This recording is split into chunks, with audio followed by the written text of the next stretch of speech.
If your yacht doesn't participate in the Yacht Zero project, it'll be heading toward stranded asset status. That's the stirring message from super yacht captain turned tech entrepreneur and environmental activist Nigel Maris.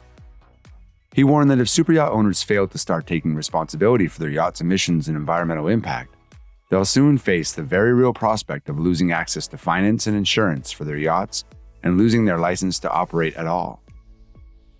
Captain Marison is the founder of Blue ESG, a groundbreaking yacht-specific ESG reporting tool. Blue ESG adopts a framework based on corporate ESG practices with a methodology specifically designed for superyachts. It is extremely cutting-edge and even includes an opportunity for yachts to align their decarbonization efforts with IMO net zero standards and expectations. This includes compliance with the IMO's Ship Energy Efficiency Management Plan, known as SEEMP Part 3, and Carbon Intensity Indicator, CII, regulations which came into effect for merchant ships as of January 2023. According to Captain Maris, the yachting industry is facing an existential threat due to the combination of climate change versus the own industry's lack of action in that regard, and the major negative shifts in societal acceptance of the industry. He emphasized that the industry's next move will be key to whether it survives or dies. Do we just wait for the inevitable regulations that are no doubt coming, or do we take a proactive approach, he asked.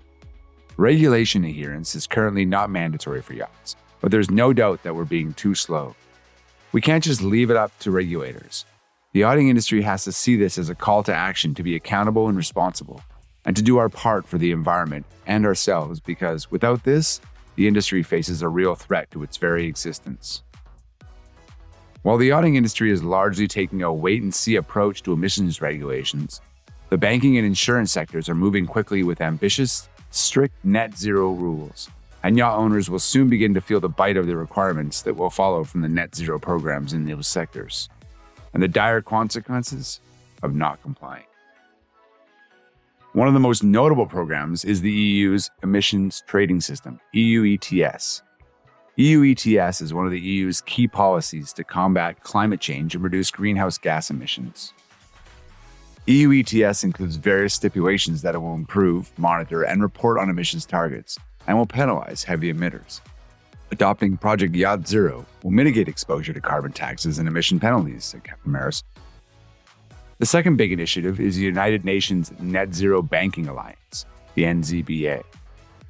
NZBA is an industry-led, UN-convened group aiming to accelerate the implementation of decarbonization strategies.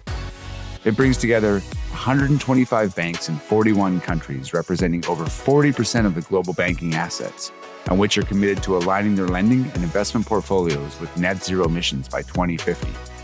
However, NZBA has also set intermediate targets for 2030 or sooner, further stressing the urgency with which emissions must be addressed within yachting. The insurance industry is taking similar measures. Poseidon Principles, an alliance of marine insurers, is on the same track according to Captain Marison. Poseidon Principles also has a net zero 2050 target for their insurance portfolios. That means when you want to insure your asset, you'll need to be able to prove that it aligns with net zero 2050. And if not, how are you going to insure it without that? Together with the banking sector's net zero 2050, yacht owners may find themselves in real trouble, he continued. You may own a yacht and want to either buy a new one, refinance it, or refit it. How do you then access a financial product on an asset that doesn't have a net zero 2050 strategy? The effects of this are already being felt in the merchant shipping fleet, he added. The CII, or Carbon Intensity Index, in shipping has already proven that it affects the value of the vessel, and compliant ships are already experiencing the benefits of it and vice versa. Captain Marison emphasized that if the industry doesn't immediately adopt a proactive approach to, at the very least, aligning its decarbonization to IMO net zero standards and expectations, then superyachts risk being deemed to have stranded asset status.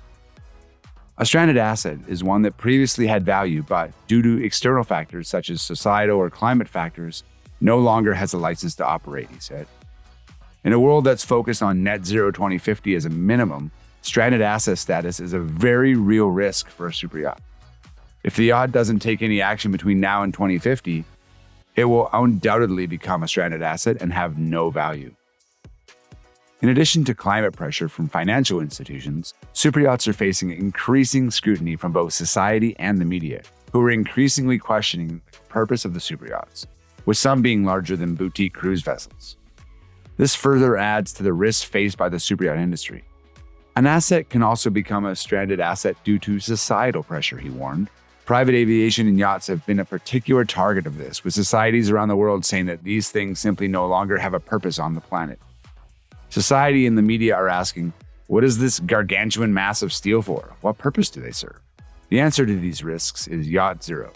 Developed by Captain Morrison via Blue ESG in collaboration with Lloyd's Register, Yacht Zero seeks to help yachts maintain their license to operate by adopting a credible decarbonization tool and strategy that will satisfy regulators and financial and insurance institutions. It has the chance to illustrate to society that the industry acknowledges the problem and that it's taking bold and measurable steps to immediately and effectively reduce its emissions.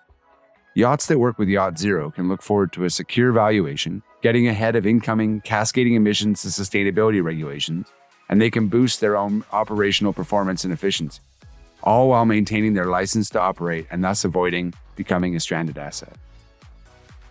Superyacht owners who are ready to ensure that their own yacht is making the world a better place are invited to contact Captain Morrison directly or via the Blue ESG website for a personalized consultation.